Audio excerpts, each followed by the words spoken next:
Welcome to Multifamily Modeling. In this video, we're going to take a quick tour of our monthly apartment acquisition and value add model, specifically version 2.01. And in the process, we'll focus on a few of the more unique features of this model.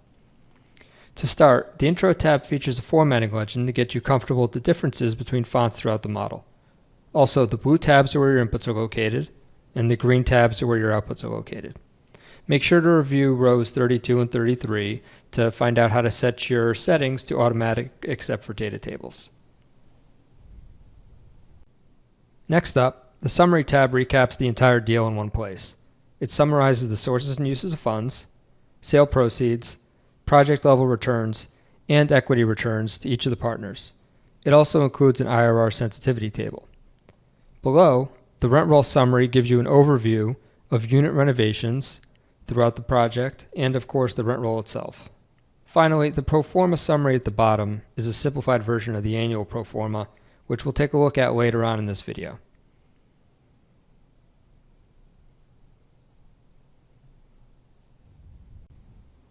The Assumptions tab is where the majority of your inputs are located. It's where you'll find all of your annual growth rates, acquisition financing and refinancing assumptions, acquisition and exit assumptions, and a tax revaluation analysis for when your municipality revaluates taxes at some point post-acquisition. This model also allows you to model lender reimbursements for capital expenses, right here, which are often outlined in your loan documents but rarely included in models. Most importantly, however, is the rent roll or unit mix selection cell, which is highlighted in yellow. This cell lets you choose between the rent roll tab or the unit mix tab for inputting your rent roll and renovation assumptions. As you'll see later on, if you want more detail, you'll use the rent roll tab, and if you want a quicker analysis, you'll use the unit mix tab. The rent roll tab allows you to change the number of units with a click of a button.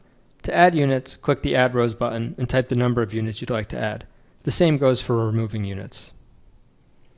Then copy and paste the balance of the inputs down and you're all set. The rest of the model will update accordingly. However, please don't manually add columns to this tab or you'll throw off the macros. And when you add units, the bottom will expand and then you'll copy down or input your unit type, square footage, rents, renovation schedule if any, and choose whether or not you'd like to renovate.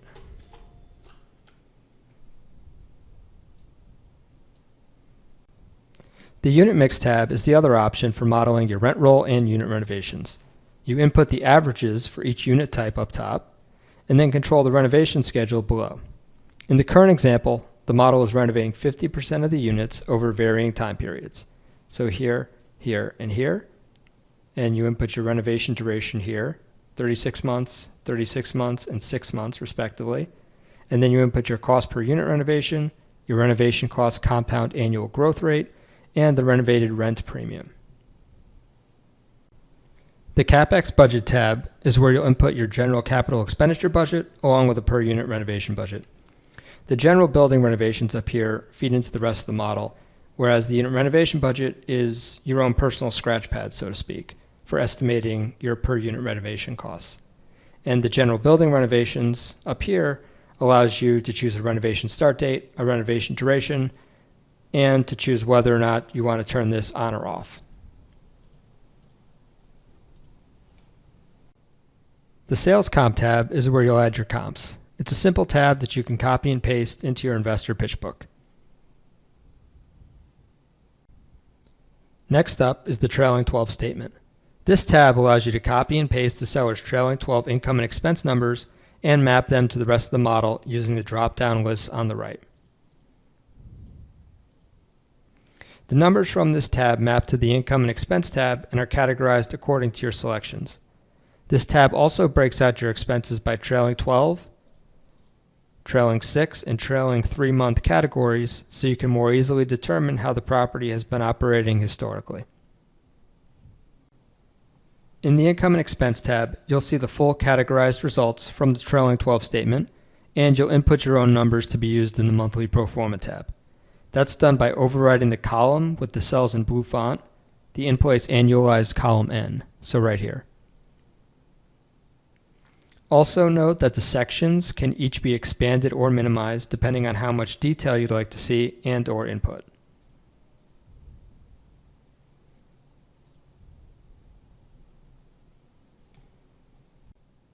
The monthly pro forma itself is fairly straightforward and is the result of all your inputs thus far.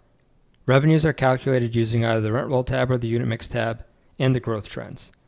And the expenses are calculated using your inputs from the income and expense tab, which were mapped from the trailing 12 tab. The expenses can also be expanded or minimized, just like in the previous tabs.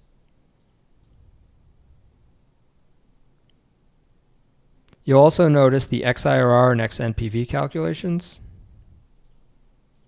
which are then linked back to the assumptions and summary tabs. This model lets you either fund repairs with equity or with cash flow, and you can size your debt via loan to value or loan to cost. The annual pro forma is simply the monthly pro forma summed up into annual periods. I find it easiest to review the annual pro forma to get a quick overview of how the cash flows look.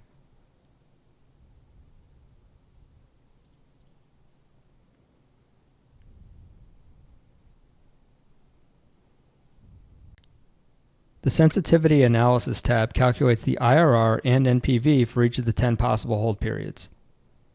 You can use this tab to determine your ideal hold period and business plan. The Waterfall tab has a 4-tier IRR-based waterfall. Returns are calculated on a deal-level basis and cross-checked, then distributed by partner. Also, the sponsor's promote is broken out to separately determine how much the sponsor's profits are a result of the promote itself. And you can find that right here in row 98. Next, the OpX Data tab is where you'll find all the inputs for the trailing 12 statements mapping functions. You can add additional inputs here in the empty blue cells if you so choose, and the model will update accordingly. And finally, there are 4 tabs in which most of the back-end calculations occur. So there's the Unit Mix Calcs tab, which handles the revenue and renovation calculations for the unit mix inputs. And then there are the Rent Roll Calcs tab and Reno Calcs tab, which perform the revenue and renovation calculations for the rent roll inputs. And finally, there's a Financing tab, which calculates the acquisition loan and refinancing loan. So thanks for taking the tour, and let us know if you have any questions.